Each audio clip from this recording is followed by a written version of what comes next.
Salut les amis. Alors aujourd'hui je vais vous parler de la pornographie et de son addiction et de comment s'en débarrasser. En tout cas je vais vous donner mon conseil. Je ne vais pas rentrer dans le pourquoi on en est arrivé là, chacun a son histoire, même s'il y a des généralités.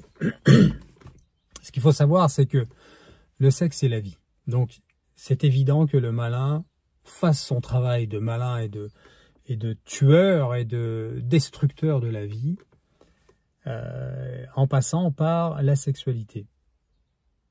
La pornographie, une fois qu'on y est addict, avec une densité plus ou moins variée, là aussi je ne vais pas m'étaler, il y a des catégories, des personnes qui n'y vont qu'une fois par semaine, quoique celui qui y va absolument une fois par semaine, en général il va un peu plus, jusqu'à y aller plusieurs fois par jour, ça existe aussi.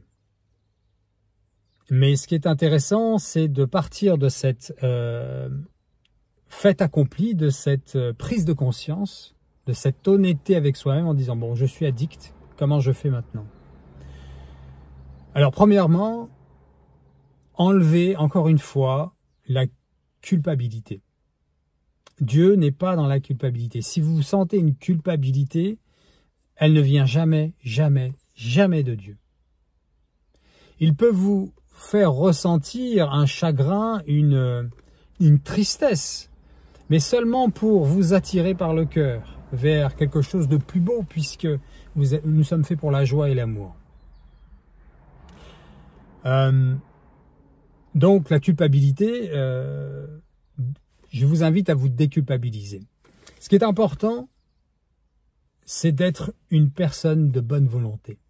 Si vous êtes une personne qui est addicte à la pornographie, mais que en vous, vous le savez, vous n'avez pas envie, vous ne désirez pas vraiment vous en débarrasser, là il y a un problème. Là il y a un problème avec votre volonté en fait, avec votre bonne ou mauvaise volonté justement. Et je vais faire une petite nuance quand même, parce qu'il ne faut pas confondre avoir de la mauvaise volonté et se rendre compte que nous avons de l'affection pour cette chose qui nous répugne en même temps. C'est pas pareil. C'est pas pareil, parce qu'évidemment nous avons une certaine affection envers ce vice, cette perversité, puisque c'en est une, puisqu'elle nous attire et nous y sommes addicts, sinon on ne le ferait pas. J'ai un appel. Alors, comment s'en débarrasser? Premièrement, je le réitère quand même une fois parce que c'est très important, déculpabiliser. J'ai décidé ou je désire m'en débarrasser, c'est quelque chose que j'aimerais ne plus avoir, qui c'est plus fort que moi. Donc, si vous en êtes là, déculpabilisez pour rejoindre, parce que Dieu vous rejoint dans votre bonne volonté. Mais le malin, lui, vous rejoint dans votre addiction et une bataille va se mettre en place d'autant plus si vous décidez de vous en séparer. Parce que le malin attaque deux genres de personnes. Les personnes qui désirent se sanctifier, peu importe la manière, en l'occurrence ici, en voulant se débarrasser de l'impureté, et les personnes en état de grâce. C'est les deux seules catégories de personnes que le malin attaque.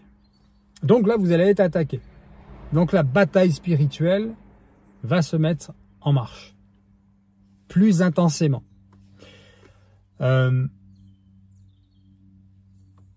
J'ose espérer, pour vous, que vous vous confessez. Si vous ne le faites pas, il faut absolument intégrer ça dans votre vie. Il faut absolument intégrer le fait d'aller vous débarrasser de l'impureté, de la conséquence du péché, de la faute, et aussi de l'attache spirituelle qui, par cet acte, entre dans votre vie spirituelle. Dès que l'on pêche, on s'attache au démon, on s'attache au malin. C'est comme si même, pour illustrer, on signait un contrat avec le malin. Et ce contrat, seule la passion du Christ et les sacrements reliés à cette passion peuvent nous en détacher. Sinon, on lui appartient. On a signé un contrat avec le malin. Chaque fois que l'on pêche. Surtout pour un péché qu'on appelle mortel. Alors justement, en petite parenthèse, péché mortel, le péché mortel, je le rappelle, il faut être conscient de ce qu'on fait et savoir que c'est un péché mortel pour en avoir la complète responsabilité et être vraiment sous le joug d'un péché mortel. Donc ça, c'est à vous de faire votre état de conscience avec ce sujet. Après, il faut trouver un prêtre avec qui on se sent à l'aise pour en parler. Je vais vous dire, mon expérience en 20 ans presque maintenant de confession quasi hebdomadaire, voire plusieurs fois par semaine, suivant les périodes, c'est un peu moins le cas en ce moment, enfin depuis ces dernières années je veux dire, et j'ai rencontré des prêtres dans beaucoup de pays et de manière très différente, dans des diocèses différents. Donc je peux dire, je peux avancer que 95% des prêtres vous accueillent avec l'amour de Dieu et sans jugement. J'ai presque envie de dire 99%. Mais soit c'est quelque chose de particulier, le fait que vous ayez peut-être qu'un seul prêtre dans votre paroisse, que vous le voyez d'autant plus dans d'autres situations, ça peut vous gêner. C'est compréhensible au niveau humain. Si vous n'avez pas le choix, faites confiance à la providence. Vous n'avez pas le choix, c'est que la providence vous a mis dans une situation où vous n'avez pas le choix. Donc faites confiance. Jésus, j'ai confiance en toi. Tout simplement. Là, je flippe d'aller voir ce prêtre, d'aller lui avouer mon péché. Mais je vais te faire confiance parce que, en effet, si je pouvais aller ailleurs, en rencontrer un autre, je le ferais, mais là, je peux pas, pour X ou Y raison. Donc, faites confiance et allez-y. Ensuite, si vous y êtes addict, à moins de recevoir une grâce particulière, ce qui existe, Dieu fait ce qu'il veut, c'est lui le patron dans sa création, il peut, pour X ou Y raison, nous donner une grâce qui fait qu'on n'y retournera plus du tout. C'est pas souvent le cas. La majorité des cas, c'est plutôt l'inverse, c'est-à-dire que on reçoit cette grâce sanctifiante, certes, nous sommes lavés de nos péchés, certes, nous repartons tout joyeux et lavés, oui, ça c'est indéniable, mais pour la plupart des cas, on va retourner dans notre addiction, on va retomber, plus ou moins vite. Dans ce cas de figure, continuez à aller vous pécher, parce que le prêtre a l'habitude de ces cas de figure. Et pour la petite histoire, sachez que un bon 80%, si c'est pas plus, des confessions sont basées sur l'impureté. Donc vous n'êtes pas tout seul. Tout le monde a un problème avec l'impureté, avec une déviance du sexe. Tout simplement parce que c'est là qu'est la vie. Au départ. Au départ, après il y a les déviances, mais au départ, le péché contre la chair est le plus puissant parce que c'est le corps même de l'existence humaine, de la création. Je ne vais pas faire une exégèse là-dessus. D'abord, je ne suis pas sûr que j'en sois capable réellement, mais ce n'est pas le but. Le but de cette vidéo, c'est d'aider mon prochain à se débarrasser de cette addiction et de donner quelques voies, quelques idées pour accéder à cette liberté. Personnellement, moi, ça m'a pris du temps. La seule chose où je peux être, j'allais dire fier, mais je ne suis même pas fier de ça, c'est que je peux mettre à mon compte. Voilà, c'est plus exact. C'est ma persévérance et mon courage à retourner me confesser. Le reste, c'est Dieu qui l'a fait. Pourquoi Dieu ne nous donne pas la grâce automatiquement de nous en débarrasser tout de suite après une confession, pour la majorité d'entre nous? Je pense sincèrement que c'est tout simplement pour nous aider à grandir en humilité. Parce que c'est souvent lié à l'orgueil, le problème de la chair. C'est souvent un problème affectif, donc un problème d'orgueil aussi, puisque notre orgueil a été blessé par une éducation affective manquée par les parents. On n'accuse pas les parents, c'est pas le propos non plus. Eux aussi ont fait ce qu'ils ont pu, plus ou moins. Comment avancer dans la pureté et comment se débarrasser de cette addiction? En procédant par étapes, déjà il y a la décision de dire, de choisir. Voilà, c'est un choix. Je choisis la pureté et je choisis Dieu, quoi qu'il arrive. Donc je tombe, je me relève. Je résiste, je combats, jusqu'à ce que ça devienne obsessionnel et que l'addiction prenne le dessus. Donc je tombe et je retourne me confesser. Et ça peut être comme ça pendant des années. Ne soyez pas étonnés que la bataille soit rude. Le malin ne lâche pas prise si facilement. Mais vous allez voir des progressions s'installer. Inévitablement, c'est impossible. Si vous menez le combat sérieusement, vous allez gagner du terrain. Et petit à petit, vous allez progresser pour en arriver à la grâce de Dieu, oui, aussi, à une totale liberté face à cette addiction. Une petite piste qui peut vous aider, c'est que si vous voyez que vous ne pouvez pas faire autrement et que ça fait un moment que vous essayez et que vous n'arrivez pas à progresser, je vous invite à choisir un moindre mal. Attention, choisir un moindre mal, ça n'est pas donner ce n'est pas ce n'est pas accepter ce moindre mal en disant que finalement ça n'est pas un péché. Je m'explique. Si vous voyez que vous allez tomber, que vous allez ouvrir votre ordinateur, c'est souvent là-dessus ou sur son téléphone qu'on fait ça aujourd'hui, ou sa tablette, allez vous masturber. Je réitère, je ne vous invite pas à vous masturber. Ça n'est pas le propos de cette vidéo et ça n'est pas ce que je vous pousse à faire. Mais inévitablement, si vous êtes addict à la pornographie, vous êtes, sans le savoir peut-être aussi, addict à la masturbation.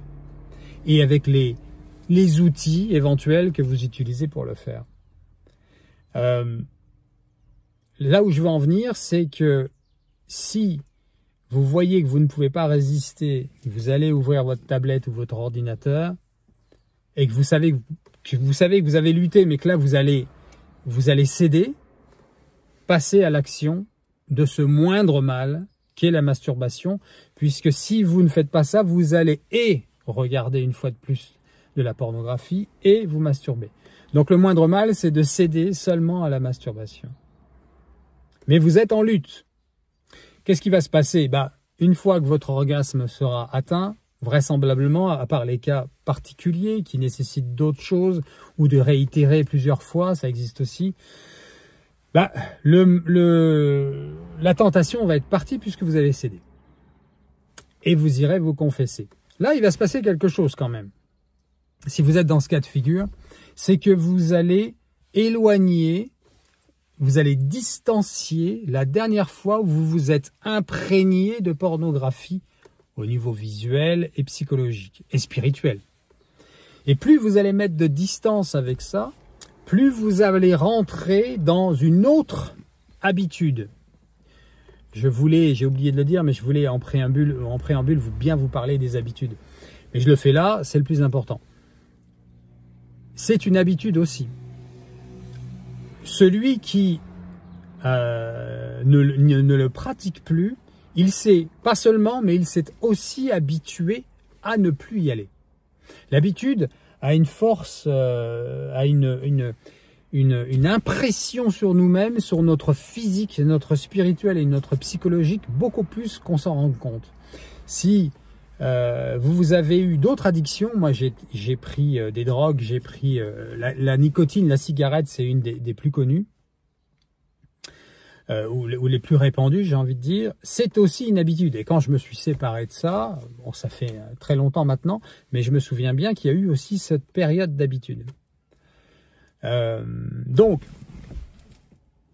une des étapes, une des pistes importantes, c'est de choisir un moindre mal. Ok ? Continuer à lutter, se confesser dès qu'on est tombé. N'ayez pas peur, n'ayez pas peur.